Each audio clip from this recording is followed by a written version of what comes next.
প্রতিবছর শুকনো মৌসুমে বরগুনায় শুরু হয় শুটকির উৎপাদন। প্রায় ৫ মাস ধরে চলতে থাকা এই কাজে কর্মসংস্থান হয় বিভিন্ন জেলা সহ স্থানীয় কয়েক হাজার নারী পুরুষের। বিশেষ করে বরগুনার তালতলী উপজেলার বিভিন্ন চরে অস্থায়ী ছোট ছোট ঘর নির্মাণ করে দিনরাত কাজ করেন শ্রমিকরা। তবে পল্লীগুলোতে শ্রমিকদের জন্য পয়ঃনিষ্কাশন, সুপেয় পানির ব্যবস্থা সহ বিভিন্ন প্রতিবন্ধকতায় বাধার মুখে পড়েছে শুটকি পল্লীর সম্ভাবনা। ওয়ালটনের পণ্য কিনে জিতে নিতে পারেন নগদ ২০ লক্ষ টাকা। Double million offer! Walton fridge কিনে পেতে পারেন ২০ লক্ষ টাকা। রয়েছে কোটি কোটি টাকার নিশ্চিত উপহার।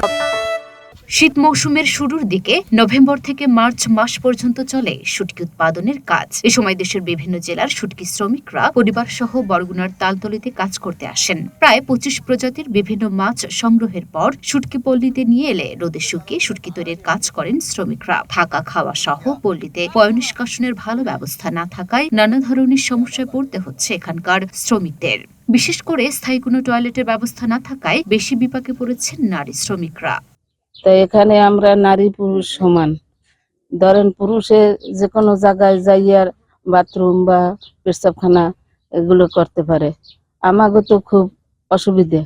এখানে একটা টিউবওয়েল এবং বাথরুমের দরকার। শুটকি শুকাই ৬০০-৭০০ লোক থাকি আমরা। ৬০০-৭০০ লোকের মধ্যে কোন বাথরুম নেই। জঙ্গলের ভিতরে মানুষে বাথরুম টাথরুম করে।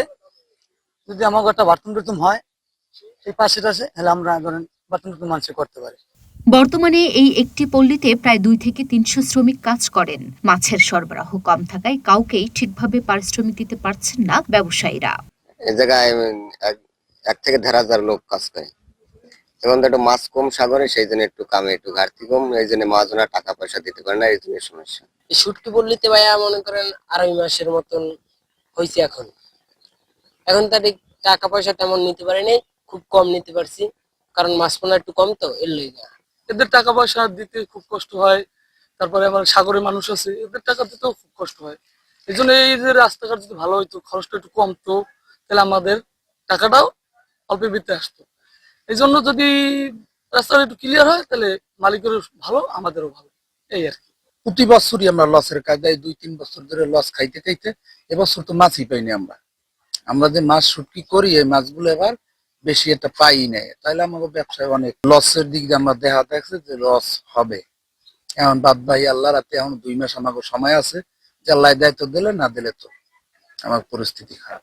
শুটকি পল্লীতে পাবলিক টয়লেট নির্মাণের পরিকল্পনা গ্রহণ করা হয়েছে বলে জানালেন তালতলী উপজেলা নির্বাহী অফিসার। সেই সাথে সুপেয় পানির ব্যবস্থা করতে জনস্বাস্থ্য প্রকৌশল বিভাগের মাধ্যমে টিউব অয়েল স্থাপনের উদ্যোগ গ্রহণ করা হবে বলেও জানান তিনি। পাবলিক টয়লেট নির্মাণ করার উদ্যোগ গ্রহণ করব এবং একই সাথে আমাদের যে জনস্বাস্থ্য অধিদপ্তর কর্তৃক যে টিউবওয়েল আছে, এখানে একটি টিউবওয়েল দিলে তারা সেই সুবিধাটি, সুপেয় পানির সুবিধাটি গ্রহণ করতে পারবেন। আর যোগাযোগ ব্যবস্থা সেটিও আমরা চেষ্টা করব যাতে দ্রুত রাস্তার কাজ করে দেওয়ার জন্য। যোগাযোগ ব্যবস্থা এবং শ্রমিকদের কর্মক্ষেত্রের সুবিধা বৃদ্ধি পেলে সরবরাহের পরিমাণ আরও বাড়বে বলে জানিয়েছেন ব্যবসায়ী ও শ্রমিকরা। লুনা ফুসনিপা, ঢাকা পোস্ট।